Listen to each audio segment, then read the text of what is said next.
my friend. I see you followed your nose to this lovely... perfumery? Perfume yard? Perfactory?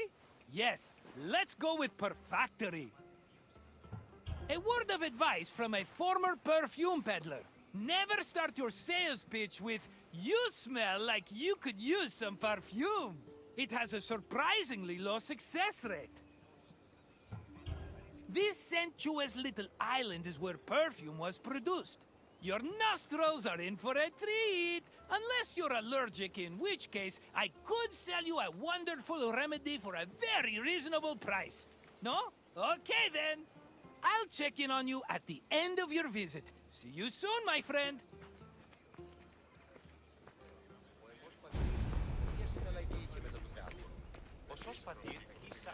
Perfume-making techniques were invented and perfected in Mesopotamia and Egypt, beginning in the 4th millennium BCE. By the time of the Mycenaean era, perfume played an important role in the Greek economy. Mostly reserved for kings, priests, and aristocrats in the beginning, it later became more widely available during the classical and Hellenistic periods. Greeks used perfume for more than just personal cosmetics. It also had sacred uses. For example, cults would sometimes anoint their god's statue with perfume, and it was also used during rituals like weddings and funerals. Food and wine could also be scented with perfume to add to a meal's presentation. The art of making perfume was part of medicine and pharmacology, and physicians devoted entire books listing the best perfume recipes.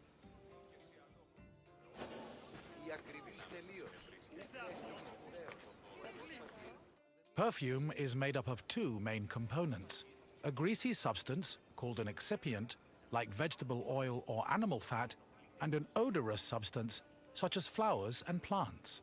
For ancient Greeks, the most common excipient was olive oil. According to Theophrastus, however, the most valuable oils were those extracted from nuts in the Syrian and Egyptian deserts. The odorous ingredient could be taken from a variety of sources. These include flowers like roses or lilies, herbs like oregano, spices like saffron, resins like amber, and leaves from plants. Some fragrances were also imported from outside of Greece, like Indian cinnamon and Syrian frankincense. These exotic scents were considered exceptionally precious.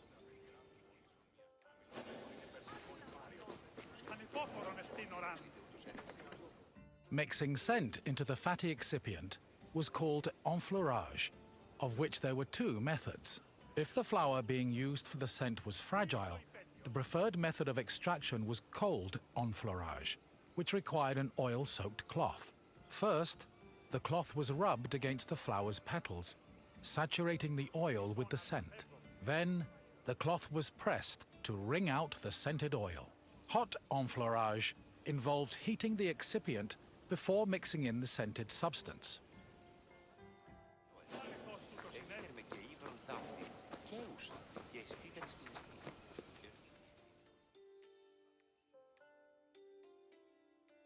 The hot enfleurage process consisted of heating and distillation. After the scented ingredients were dipped into heated oil, the mixture was then filtered before being pressed and decanted. Once the mixture was complete, spices, coloring agents and fixatives were added, along with preservatives to prevent the perfume from spoiling.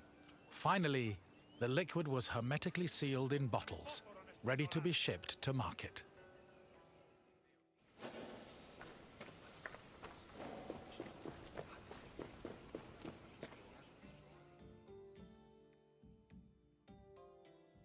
Perfume was usually bottled in ceramic or glass flasks, but more luxurious fragrances were contained in ornamented and painted flasks. Lekythoi and alabastra were elegant bottles designed for women, while arabaloi were used by athletes. It was common for the bottle's craftsmen to brand them, to prevent frauds and knockoffs. Perfume shops were usually located in city centers, befitting of their importance. In addition to selling perfume, they were also sometimes used as meeting places. For example, the perfume shops near Athens's Agora were frequented every morning by the city's youth.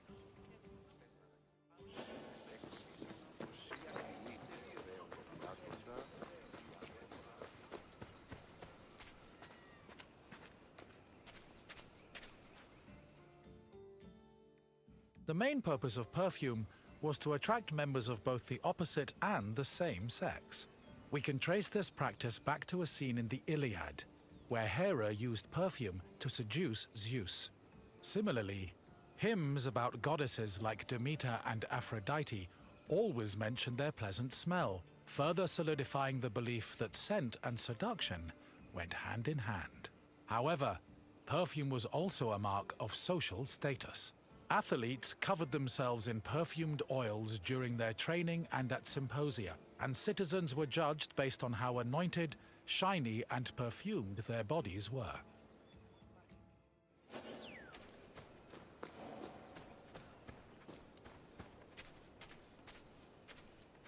Hello again, my friend! I hope you see now how important perfume was, not only for aesthetic purposes, but for Greek social hierarchy. I wouldn't charge so much for my own bottles if I didn't know the value of what I was selling. What else can Marcos do for you?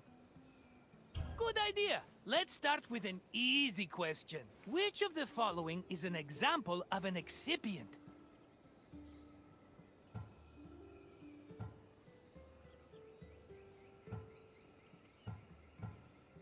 Yes, olive oil makes a great excipient, and dressing, and medicine. Honestly, we pour that stuff on everything, including ourselves. And question 2. What is enfleurage? Correct. Enfleurage involved mixing the perfume scent into an excipient. We're almost done. Just one more question. In the Iliad, which goddess used perfume to seduce Zeus? Yes, Hera poured a saucy scent on herself to get her husband's attention. You did it! You've completed the test.